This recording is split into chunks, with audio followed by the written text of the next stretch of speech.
খেলো ইণ্ডিয়া অস্মিতা ৰাজ্যিক হকী লীগৰ সফল সামৰণি সাব জুনিয়ৰ শাখাত ওদালগুৰি চেম্পিয়ন চৰাইদেউ দললৈ ৰানাৰ্ছ আপৰ সন্মান বঁটা প্ৰদান অনুষ্ঠানত উপস্থিত মন্ত্ৰী জয়ন্ত মল্লবৰুৱা ওদালগুৰিৰ ছোৱালী দলে গুৱাহাটীত অনুষ্ঠিত খেলো ইণ্ডিয়া অস্মিতা ৰাজ্যিক হকী লীগৰ সাব জুনিয়ৰ শাখাৰ খিতাপ লাভ কৰিছে।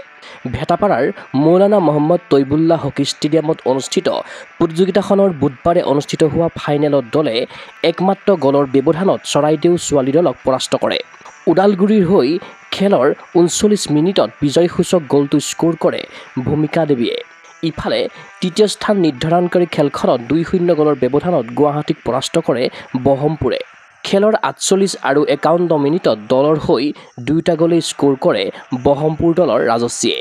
প্ৰতিযোগিতাৰ সামৰণি অনুষ্ঠানত উপস্থিত থাকিল অসম চৰকাৰৰ কেবিনেট মন্ত্ৰী তথা অসম এথলেটিক্স সন্থাৰ সভাপতি জয়ন্ত মল্লবৰুৱা, বিধায়ক ৰূপক শৰ্মা, হকী ইণ্ডিয়াৰ প্ৰাক্তন সভাপতি জ্ঞানেন্দ্ৰ নিংবম, অসম অলিম্পিক সন্থাৰ উপসভাপতি সুবোধ মল্লবৰুৱা, অসম হকীৰ উপসভাপতি কল্যাণী ডেকা, সহকাৰী সঞ্চালক জয়ন্তী ৰাংগা, অসম হকীৰ সম্পাদক তপন দাস, দেৱাশিষ বৰা আৰু ৰাকেশ দাস।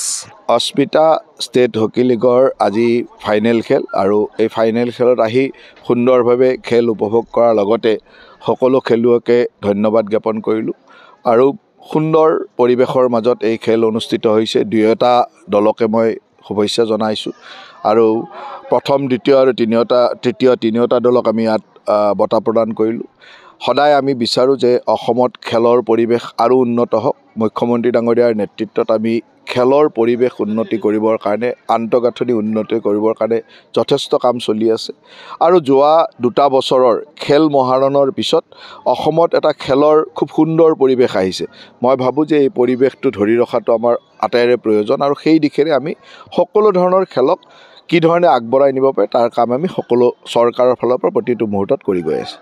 প্ৰথমতে ধন্যবাদ জনাইছোঁ মাননীয় প্ৰধানমন্ত্ৰী নৰেন্দ্ৰ মোদী ডাঙৰীয়াক যে অস্মিতা নামেৰে যেটা সুন্দৰ এখন টুৰ্ণামেণ্ট য'ত আমাৰ মহিলাখিনি আগুৱাই নিয়াৰ প্ৰচেষ্টা লৈছে।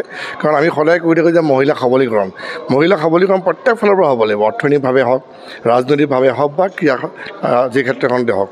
আৰু এই ধৰণৰ যি টুৰ্ণামেণ্টবিলাকৰ যোগেদি বহুত ছোৱালী ওলাই আহিছে।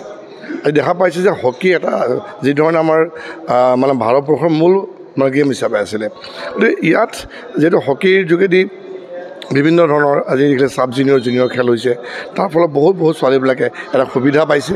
গতিকে মই আশা কৰিছোঁ যে এই ধৰণে আমাৰ নতুন প্ৰতিভা ওলাব আৰু ইয়াৰ যি সুন্দৰ এখন প্ৰতিযোগিতা পাতিছে, তপন দাস ডাঙৰীয়া আছে, তেওঁ এক্সিকিউটিভ মেম্বাৰ হয় হকী ইণ্ডিয়াৰ।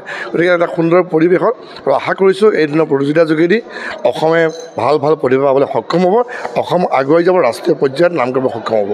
উল্লেখ্য যে ভাৰতীয় ক্ৰীড়া প্ৰাধিকৰণৰ সহযোগত অসম হকীয়ে আয়োজন কৰা প্ৰাইজ মানিত প্ৰতিযোগিতাখনৰ চেম্পিয়ন দল ওদালগুৰিয়ে ২ লাখ, ৰানাৰ্ছ আপ দল চৰাইদেৱে ১,৬০,০০০ আৰু তৃতীয় স্থান দখল কৰা দল বহমপুৰে ১,২০,০০০ টকা লাভ কৰে।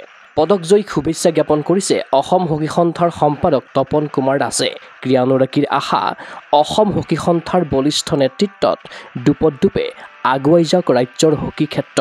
অঞ্জনা দাসৰ সহযোগত চিন্ময় বৰাৰ প্ৰতিবেদন গুগল স্পৰ্টছ এনি।